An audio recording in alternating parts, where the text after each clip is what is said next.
Alhamdulillah Alhamdulillahi wa kafa wassalatu wassalamu ala rasulillahil mustafa wa ala alihi wa sahbihi wa man wafa wa ba'd fa ya ibadallah usi nafsi wa iyyakum bitaqwallahi faqad fazal muttaqun fala tamutunna illa wa antum muslimun faqala ta'ala ya ayyuhalladzina amanu taqullaha haqqa tuqatih wala tamutunna illa wa antum muslimun.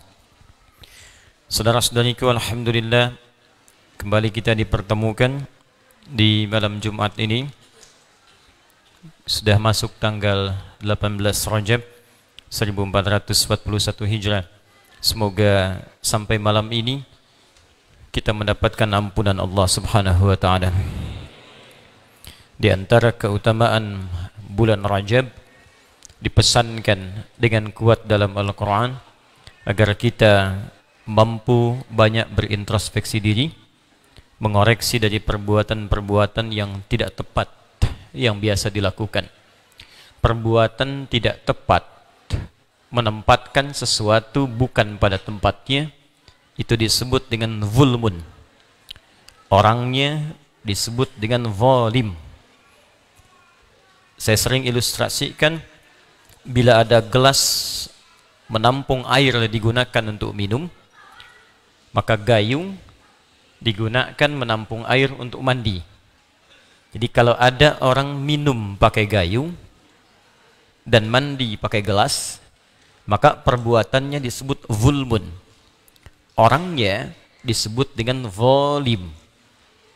Zulmun jamaknya zulumat. Kalau orang ingin keluar dari perbuatan zulmun, zulumat, dia mesti mendapatkan petunjuk yang terang. Salah tempat itu gelap. Karena itu orang yang berbuat salah seringkali gelap. Baik gelap pandangannya, gelap hatinya, gelap keadaannya. Sehingga ia butuh cahaya untuk membimbing kembali pada kebaikan. Cahaya yang menerangi kita dari hal-hal yang gelap disebut nur namanya. Karena itu Allah ketika memberikan bimbingan kepada orang-orang yang ingin keluar dari kegelapan, salah tempat, lisan tempatnya untuk bicara yang baik. Karena itu di Al-Quran dilarang kita bicara yang tidak baik. Ya ayyuhalladzina amanu la yashar qaumin qaum. Quran surah ke 49 ayat 11 misalnya. Hai orang-orang yang merasa punya iman, jangan gunakan lisanmu untuk saling mencela, karena itu tak baik. La yaghtab ba'dukum ba'da. Jangan gosip, karena itu tak baik. Karena itu Nabi mengarahkan lisan pada fungsi yang baik-baik. Man kana yu'minu billahi wal yawmil akhir falyaqul khaira aw liyasmut. Siapa yang merasa beriman kepada Allah dan yakin ia akan dihisab di hari kiamat, maka gunakan lisan yang akan dihisab itu supaya ringan hisabnya untuk bertutur yang baik-baik. Tak mampu, dia diam. Nah, kalau tak mampu berkata yang baik, diam. Seharusnya pilihan cuma dua. Tapi kadang lisan digunakan bukan pada tempatnya, sehingga lisan merasa gelap. Harusnya berkata baik, berkata yang tidak baik. Harusnya mencinta, kemudian mencela. Ya, harusnya lembut, kemudian kasar. Nah, itu bukan pada tempatnya, sehingga lisan gelap untuk mencari kosakata yang baik. Di orang kalau sudah terbiasa berkata yang tidak baik, maka lisannya gelap untuk menemukan kosakata yang baik. Sehingga untuk bicara yang baik itu aneh. Makanya sekumpulan preman itu susah bicara yang baik. Jadi kalau ada orang preman kumpul, terus yang satu bicara assalamualaikum akhi, heboh tuh satu preman. Karena aneh, asing. Sama persis mata ketika digunakan melihat pada yang baik, lalu salah tempat melihat yang tak baik, itu begitu digunakan melihat yang baik lagi gelap, nggak bisa. Jadi melihat masjid nggak ada getaran, melihat orang mengaji tidak ada sentuhan, melihat perempuan berjilbab jadi anti, melihat laki-laki pakai gamis seperti melihat teroris misalnya. Nah, ini menunjukkan pandangannya gelap. Karena selalu digunakan melihat hal-hal yang kurang baik. Ketika gelap ini ingin mendapatkan bimbingan kembali pada jalan yang baik, maka dia membutuhkan cahaya disebut dengan nur. Dan tidak ada dalam acuan kehidupan kita satu hal bimbingan untuk mendapatkan nur kecuali sumbernya hanya dari Allah Subhanahu wa taala, yang bahkan menyebut dirinya dengan sumber nur. Allahu nurus samawati wal ardh. Ketika Anda ingin mendapatkan bimbingan yang sempurna, mendampingi, memerhatikan, menyayangi, maka dalam bahasa Arab salah satunya disebut dengan wali namanya. Karena itu orang tua disebut wali bagi anaknya, karena orang tua memerhatikan, menyayangi, mendampingi walaupun sifatnya terbatas. Guru kenapa disebut dengan wali? Wali murid. Karena guru peduli dengan siswanya. Karena itu tidak layak seorang guru disebut dengan wali kalau tak punya kepedulian pada anak didiknya. Cuman datang sekedar mengajar, formalitas datang ke sekolah, mengajar dan pulang, tak peduli dengan keadaan anaknya. Dia tak layak disebut dengan wali. Jika Anda ingin mendapatkan wali yang sejati, mengembalikan pada cahaya, maka sumbernya hanya Allah Subhanahu wa taala. Maka Allah kemudian menyampaikan langsung dalam Al-Quran surah kedua Al-Baqarah ayat 257 itu. Allahu waliyul ladzina amanu yukhrijuhum minadh-dhulumati ilan nur. Allah akan menjadi wali bagi orang-orang yang beriman. Anda kalau butuh bimbingan, kembalikan kepada Allah. Ingin butuh petunjuk, kembalikan kepada Allah. Bagaimana mengembalikan lisan supaya bertutur yang baik. Bagaimana mengembalikan mata supaya memandang yang baik. Sehingga muncul nilai-nilai kebaikan dalam jiwa kita yang membimbing tubuh untuk beraktivitas pada hal-hal yang baik. Maka kembalikan kepada Allah. Nah, sumber untuk mendapatkan semua petunjuk Allah itu dari Al-Quran. Dari Al-Quran. Diturunkan pada Nabi Muhammad SAW dengan sempurna, disampaikan kepada umat untuk mendidik keluar dari kegelapan menuju cahaya-cahaya kebaikan. Karena itu Nabi memberikan garansi dalam satu hadis yang diriwayatkan Al-Imam Al-Bukhari, seperti sering saya sampaikan, dari Abu Abdurrahman As-Sulami tersambung kepada Uthman bin Affan radhiyallahu taala anhu dan Ali bin Abi Thalib karamahullahu wajhah. Anin Nabi sallallahu alaihi wasallam qala khairukum man ta'allama al-Qur'ana wa 'allamah.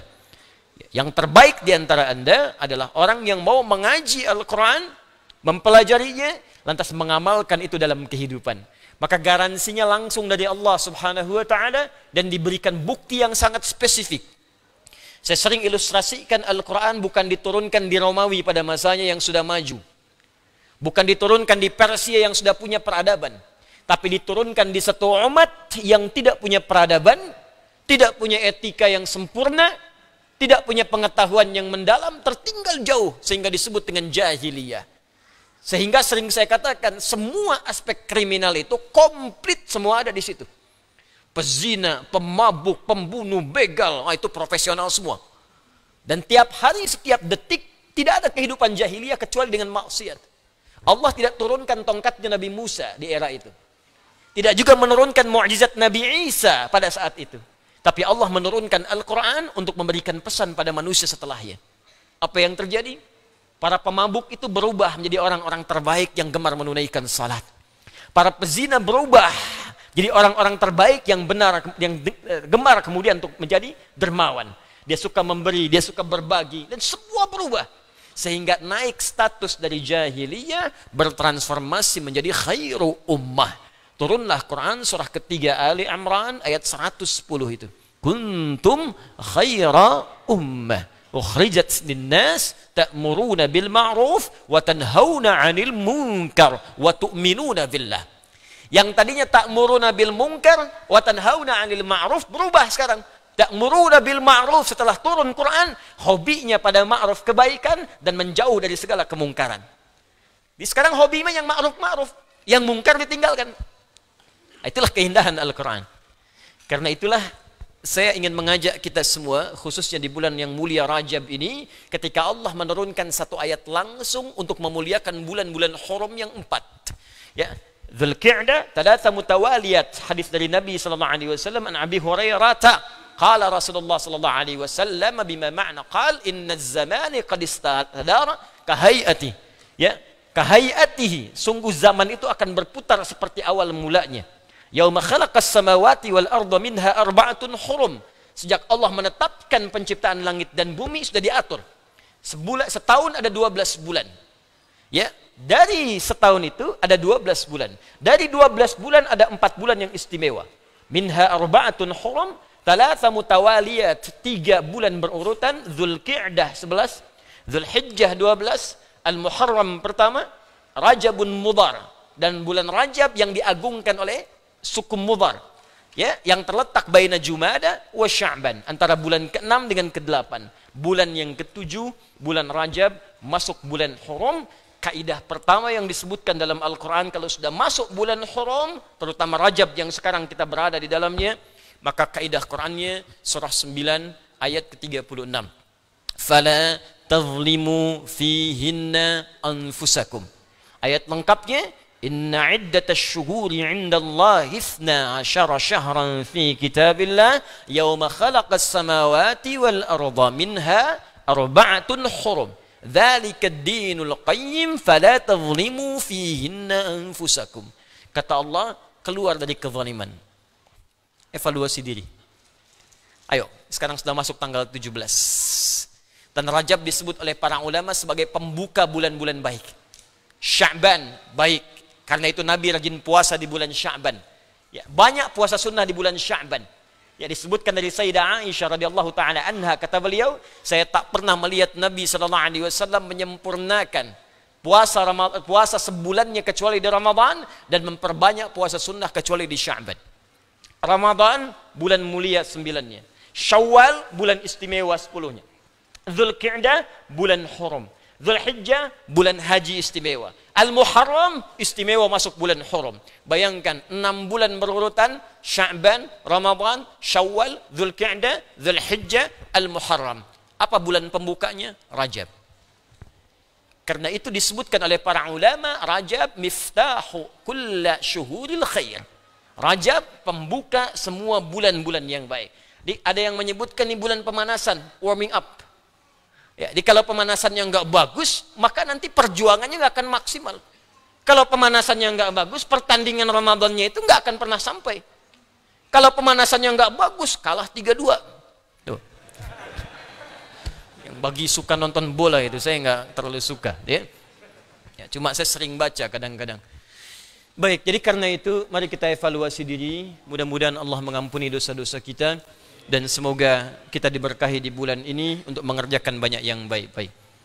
Mari kita mulai bahasan kita, dan ini bagian dari ikhtiar kita dengan izin Allah untuk memperbaiki diri, yaitu menggali nilai-nilai Al-Quran, supaya dengan izin Allah mudah-mudahan jadi khairu ummah, atau paling tidak wafat dalam keadaan husnul khatimah dengan izin Allah subhanahu wa ta'ala.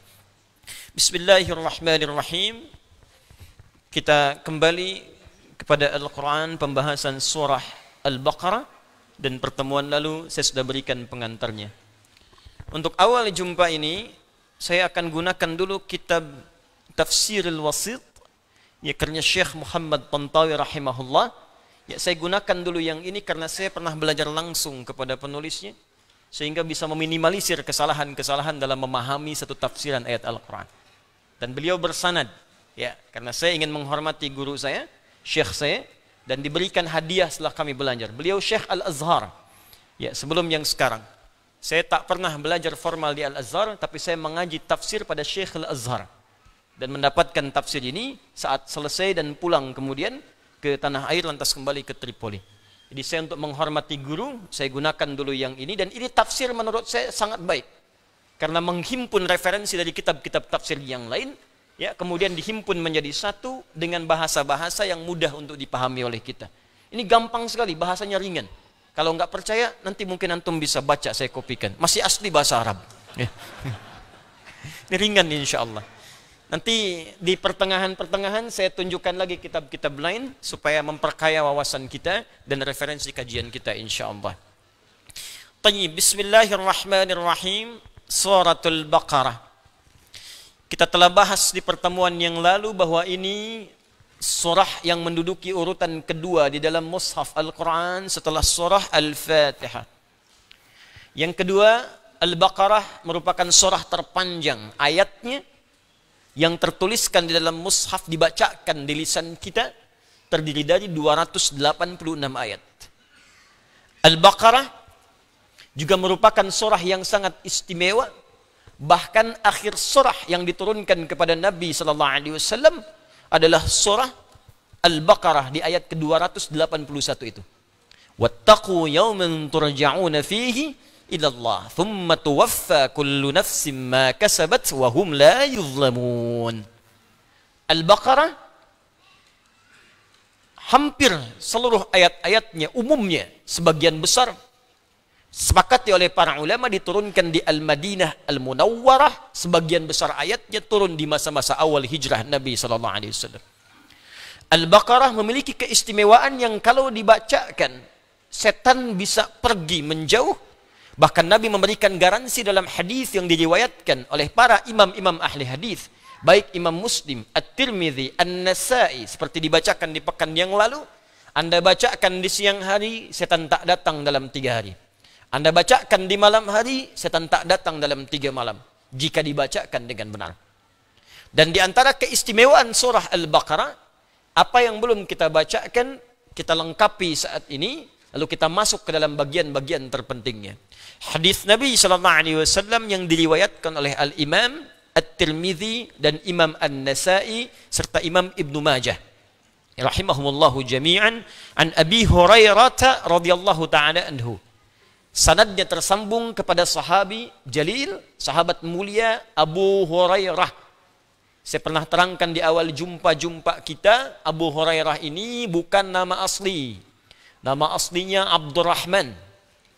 Ya, nama aslinya siapa? Abdurrahman. Itu nama muslimnya.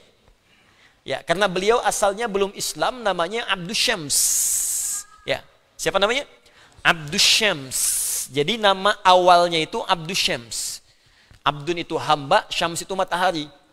Hamba matahari, nggak pakai oh bu. Oh, hambanya matahari. Nah, ini Abdus Syams. Ya, dia dari Persia, Majusi. Kemudian dia mencari hakikat kebenaran. Nah, kemudian pindah ke Kristen. Belum menemukan dalam versi beliau pemahamannya, ya, merasakan kegelisahan, mencari lagi, dapat info ada seorang mengaku nabi di Madinah. Maka datanglah kemudian ke Madinah di tahun ke-7 Hijrah, 3 tahun sebelum Nabi sallallahu alaihi wasallam wafat. Ya, maka datang beliau ke Madinah, berjumpa dengan Rasulullah sallallahu alaihi wasallam. Saking mulianya, Masya Allah, karismanya, kemuliaannya, tatapannya, keindahannya. Anda melihat di mimpi saja sudah kagum, apalagi melihat aslinya. Makanya aneh kalau ada umat Nabi Muhammad SAW nggak rindu sama Rasulullah, aneh. Nggak mengharapkan perjumpaan dengan Rasulullah, itu ajaib, aneh itu. Ya. Makanya sahabat mulia ini begitu melihat Nabi saja, mendengar tutur katanya, melihat karismanya, langsung berucap di hadapan Nabi sallallahu alaihi wasallam, asyhadu an la ilaha illallah wa asyhadu anna Muhammad Rasulullah. Karena itu berdakwah dengan akhlak itu terkadang lebih efektif dibandingkan dengan kata-kata. Ya, ayo praktikkan. Kita ini semua ini dai semua. Dai itu sifat umum. Anda karyawan di kantor, jadi muslim yang baik. Dakwah dengan akhlak Anda. Jujur, jangan korupsi, berkata yang baik, berbagi pada kebaikan. Dapat gaji, bisa berbagi dengan teman, bagi. Ada kawan kesulitan, bantu. Ya, walaupun itu non-muslim, katakan, bagi. Kamu kok baik sekali. Katakan Allah yang mengajarkan saya untuk berbagi. Nabi Muhammad yang menunjukkan saya untuk bersikap seperti ini. Itu bagian dari praktek keislaman. Ya, tak perlu Anda kemudian jadi ustadz ke masjid, langsung ceramah misalnya. Ya, gantian. Ada yang bertugas menyampaikan dengan kata-kata, tapi semua kita punya kewajiban berdakwah dengan akhlak yang sempurna. Ya, alhamdulillah. Siapapun kita, antum siswa, silahkan di kampus berdakwah dengan akhlak yang mulia. Jangan nyontek, belajar yang sungguh-sungguh, duduk paling depan saat belajar. Waktunya kuliah-kuliah, waktu ujian-ujian, minggu tenang, ya tenang aja. Nah, ini kok minggu tenang jadi pada sibuk belajar. Ini menempatkan sesuatu bukan pada tempatnya. Hah? Waktunya belajar bermain-main, waktunya mau ujian, kok malah sibuk belajar. Itu zalim namanya. Sehingga muncullah percepatan kilat itu. Ya, SKS itu. Ya, sistem kebut. Oh, sekarang bukan semalam lagi, sejam. pinjam fotokopian teman sejam sebelum ujian. Mana pelakunya itu? Nah, itu tempatkan pada tempatnya dakwah yang baik. Masuk Islamlah beliau, saat masuk Islam berganti nama menjadi Abdurrahman, bapaknya namanya Sahar, sehingga dikenal dengan Abdurrahman bin Sahar. Nah, ini fikih. Fikihnya apa? Kalau ada sebelum muslim namanya terasa kurang baik, misalnya menunjuk pada sesuatu bahkan yang dilarang, itu boleh ganti nama pada nama yang baik. Ada nama yang haram hukumnya diberi nama dengan nama itu, langsung harus ganti. Ya, misal nama-nama yang langsung bersentuhan dengan nilai kemusyrikan, kayak tadi Abdus Syams, ganti hambanya matahari, ganti Abdullah, ganti Abdurrahman, ya, ganti langsung Abdurrahim. Nama-nama yang haram lagi misalnya nama-nama setan. Coba dicek itu, barangkali ada satu di antara sekian nama ada kemiripan, ganti langsung malam ini. Ya, khinzib, setan masjid, setan godain orang sholat. Ya, walhan, setan wudu. Dasim, setan rumah. Ya, itu yang paling populer itu. Ya. Di banyak itu ganti. Kemudian ada yang makruh. Nama-nama yang tidak secara langsung dibenci, tapi bisa merendahkan martabat dalam kehidupan. Antum senang misalnya tokoh tertentu, diberi nama anak Anda dengan tokoh itu. Tapi boleh jadi ketika dia tumbuh dewasa, orang bisa merendahkannya. Misal, antum senang seorang komedian atau pelawak tertentu. Jadi favorit antum, diberi nama anaknya dengan nama pelawak itu. Begitu tumbuh dewasa, akhirnya muncullah kemudian cemoohan dari kawan-kawannya. Hanya anak Anda yang seharusnya serius masuk jurusan fisika, cuma nama anaknya anak komedi, ya kan? Kan jadi nggak nyaman. Nah, itu makruh hukumnya. Cari nama-nama yang baik. Atau nama yang bisa menghambat takdir, itu pun ganti. Ya. Karena itu Nabi mengatakan nama bagian dari doa. Sedangkan doa bagian dari ibadah. Jadi memberi nama itu bagian ibadah. Itu ada di Quran, salah satunya isyaratnya surah ketiga Ali Imran di ayat ke-36. Bahkan sejak dalam kandungan ayat 35-nya, itu ibu bapak sudah harus memilihkan nama terbaik sesuai harapannya. Caranya begini, berdoa dulu. Anaknya mau jadi apa? Arahkan dari kecil. Ya, bahkan sebelum dia lahir. Misal anak pertama mau dekat dengan Al-Quran. Ya, mohon minta sama Allah. Makanya diajarkan oleh Hannah, istrinya Imran, itu selalu berdoa. Perbanyak doanya, perbanyak. Aku ingin anakku yang ini dekat dengan Allah. Aku ingin dia terjauh dari maksiat. Minta sama Allah. Sehingga bahkan saking pengennya bernazar. Idh qalat imra'atu Imran, Rabbi inni nadhartu laka ma fi batni muharrara fataqabbal minni. Doa. Lalu diberi nama sesuai dengan harapan itu. Makanya diberi nama dengan Maryam. Maryam itu di lisan orang-orang pada saat itu, maknanya perempuan yang terjaga. Perempuan yang taat. Perempuan yang menjauh dari maksiat. Jadi diberi nama sesuai harapan Anda. Anda apa pengennya anak pertama ini? Ahli Quran. Beri nama dia. Muhammad Ahlul Quran. Abdurrahman Hamilul Quran misalnya. Beri nama. Ya, anak kedua pengen apa? Ahli hadis. Ya, misalnya siapa? Amali misalnya Husnul Hadis. Amali Mustafa Nabi. Ya, Muhammad Ahlul Hadis. Ya. Anak ketiga ahli fiqih misalnya. Beri nama. Abdurrahman Faqihul Quran. Abdurrahman Faqihul Islam. Beri nama. Ya, setelah itu pilih guru yang baik seperti Imran memilih Zakaria. Cari orang soleh, dampingi anak Anda dari sejak kecil bimbing. Tempatkan tempat yang baik, bikin mihrab, jadi sesuai dengan harapan Anda. Ya, kalau di rumah ada ahli Quran, ahli hadis, ahli fikih, lengkap. Begitu punya masalah, tanya kakak ayatnya apa. Oh, ayah surah sekian, ayat sekian. Di mushaf posisi paling kanan, sebelah atas agak ke pojok. Hadisnya apa? Adiknya langsung bilang, qala Rasulullah sallallahu alaihi wasallam, terdapat di mujam keda wa keda, selesai.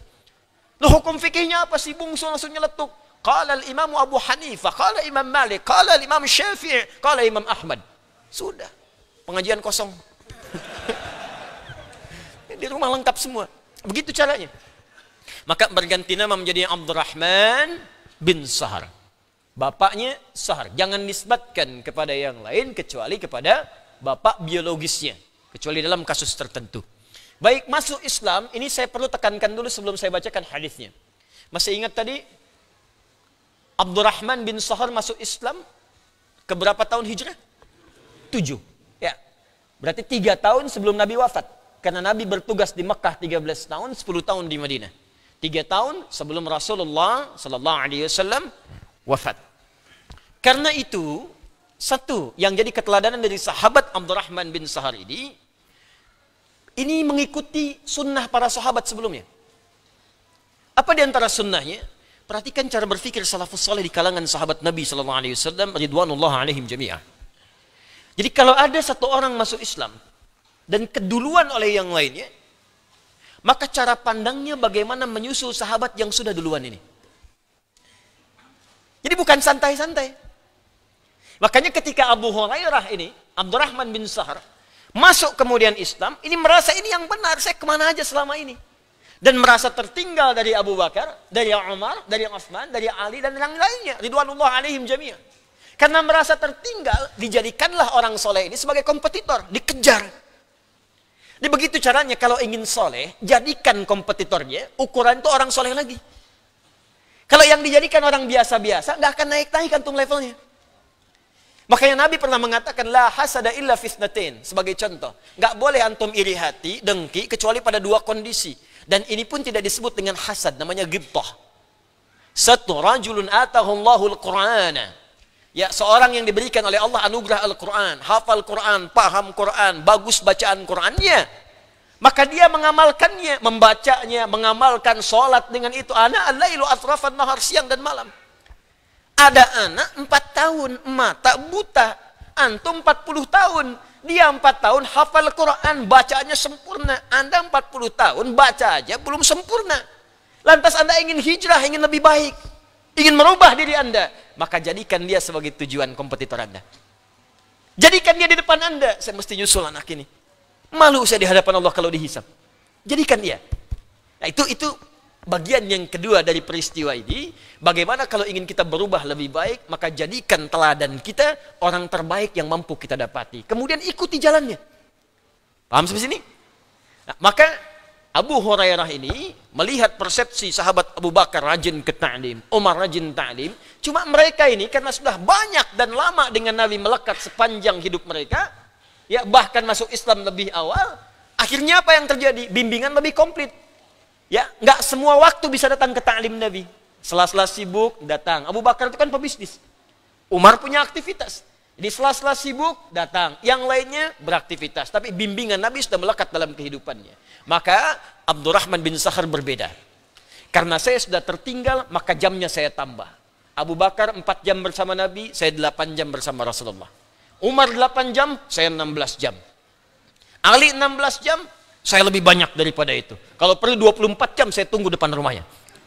Karena itu sahabat Abdurrahman bin Sahar disebutkan dalam riwayat seringkali menunggu Nabi tepat di depan pintu rumah Nabi. Jadi kalau yang lain sudah datang di majlis Nabi menunggu Nabi, di waktu-waktu tertentu, saya bahkan pengen tahu sejak keluar rumahnya bagaimana cara Nabi melangkah. Bagaimana cara Nabi menengok. Bagaimana cara Nabi bertutur. Bagaimana cara Nabi bersalaman. Bagaimana cara Nabi mengerjakan segala hal dalam kehidupannya. Karena sisa hidupnya digunakan untuk mencari petunjuk-petunjuk Nabi. Karena itu tidak heran, walaupun masanya cuma 3 tahun bersama Nabi kurang lebih, tapi mampu menghimpun hadis Nabi lebih banyak dari sahabat-sahabat lainnya. Kurang lebih 7.000 hadis dihafalkan oleh beliau. Ya, sahabat Abdurrahman bin Sahar. Kalau ada orang membenci sahabat mulia ini, sampai kemudian menjelek-jelekannya, padahal Nabi mengagungkan sahabat ini, maksudnya menghormatinya. Ada sebagian berkata begini, bagaimana Abu Hurairah Abdurrahman bin Sahar ini, maaf sekali, bisa lebih banyak meriwayatkan hadis dari Sayyidah Aisyah. Dari sahabat Ali bin Abi Thalib, padahal mereka lebih dulu masuk Islam. Maka jawabannya yang paling mudah seperti ini. Walaupun mereka lebih dulu masuk Islam, tapi tidak semua waktunya disertakan dengan Nabi SAW. Sedangkan sahabat Abdurrahman bin Sahar, sisa hidupnya memang digunakan untuk terus menempel kepada Nabi. Ilustrasi gampangnya begini, ada anak 5 tahun bisa hafal Quran, Anda 50 tahun belum hafal, apa penyebabnya? Padahal usia Anda lebih banyak dari anak itu. Karena boleh jadi waktu anak itu lebih banyak digunakan untuk Al-Quran dibandingkan yang 50 tahun tadi. Paham sampai sini? Baik. 2, 3. Nah, jadi pelajaran yang kedua, kalau merasa Anda kurang pernah di masa lalu, maka susul dengan meningkatkan banyak kebaikan. Jangan yang standar lagi. Tapi kalau orang biasa malamnya tidur, Anda bangun. Orang biasa siangnya makan, ya Anda puasa. Susul orang-orang dulu. Perbanyak zikirnya kepada Allah. Yang ketiga, ketika mendapatkan pelajaran dari Nabi, itu tidak menunda untuk mempraktekkan apa yang didapatkan. Jadi begitu diajarkan, praktekkan. Begitu diajarkan, praktekkan. Itu sahabat Abdurrahman bin Sa'ad. Sampai satu kali Nabi pernah menyampaikan isyarat untuk bersikap lembut bahkan pada binatang. Pulang-pulang dari ta'lim Nabi, kurang lebih menemukan anak kucing kecil. Kucing itu ada dua jenis. Kalau kucing rumahan dia disebut dengan kittun. Kittun. Diserap ke dalam bahasa Inggris menjadi kitty. Ya, kalau dipanggil jadi Hello Kitty. Makanya dia kucing rumahan, bisa jadi spray, jadi bantal, jadi macam-macam. Ya. Nah, betul, kitty itu dari bahasa Arab. Ya, kittun. Ya. Kalau dia kucing liar, maka dia disebut dengan hurratun. Hurrah. Ingat ada ha kecil, ada ha.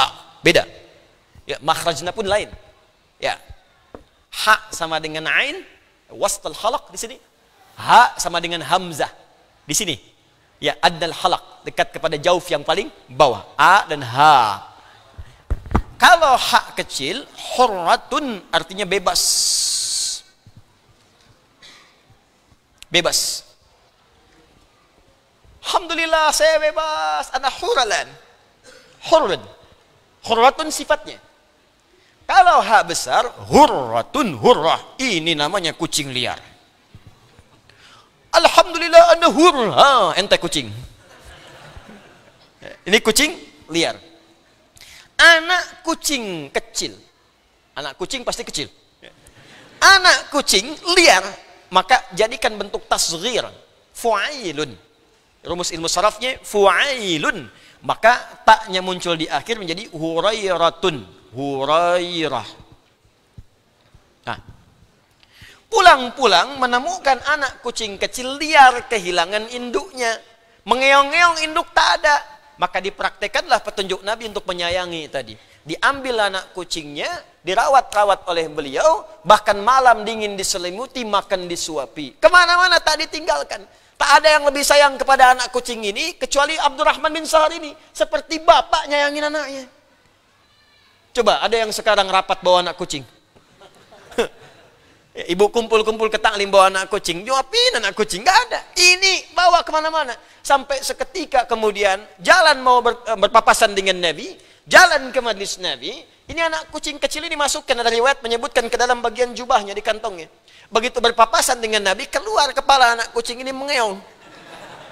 Kata Nabi disebut, anta Abu Hurairah. Kamu bapaknya anak kucing kecil. Nah, jadi kalau ada orang yang sayang pada anak kucing, gak ada yang sayang seperti kamu, seperti bapak sayang pada anaknya. Jelas ya? Jadi Abu Hurairah. Jadi nggak ada saingan tuh sampai dengan hari kiamat. Ya, Abu Hurairah. Ummu Hurairah belum ada. Ya. Silakan kalau ibu berminat. Nah, maka kalau anda mendengar kata Abu Hurairah, jangan hanya sekedar ingat kisah anak kucing kecilnya. Tapi ingat bagaimana semangat beliau mempraktekkan petunjuk Nabi, baru mendengar, amalkan. Mendengar, amalkan. Begitulah sikap seorang mukmin yang sejati. Jadi kalau anda mendengar hadis Nabi dibacakan dalam khutbah Jumat, sebentar. Dalam khutbah Jumat, dalam ta'lim, dalam apapun termasuk pembuka ta'lim. Ittaqillaha haitsuma kunta, tingkatkan takwamu kepada Allah, praktekkan. Tingkatkan salat malammu, praktekkan. Tingkatkan bacaan Quranmu, praktekkan. Jangan tunggu besok, karena kita berlomba dengan kematian. Harap-harap jadi soleh esok hari, ternyata malam nanti kita kembali kepada Allah Subhanahu wa ta'ala. Kita tidak tahu di bagian mana kita kembali kepada Allah. Sekarang pertanyaannya, dari 7.000 hadis kurang lebih yang diriwayatkan oleh sahabat Abu Hurairah yang mulia ini, dengan segala semangatnya, satu di antara itu, ini yang dihadirkan di kitab ini. Setiap dibacakan, pahala mengalir untuk beliau. Berapa ribu orang mendapatkan bagian dari hadis ini, dan berapa banyak pahala beliau dapatkan. Nah, apa bunyi hadisnya? Nanti kita bacakan setelah menunaikan salat Isya berjamaah insyaallah. Subhanakallahumma bihamdika asyhadu an la ilaha illa anta astaghfiruka wa atubu ilaik. Assalamualaikum warahmatullahi wabarakatuh.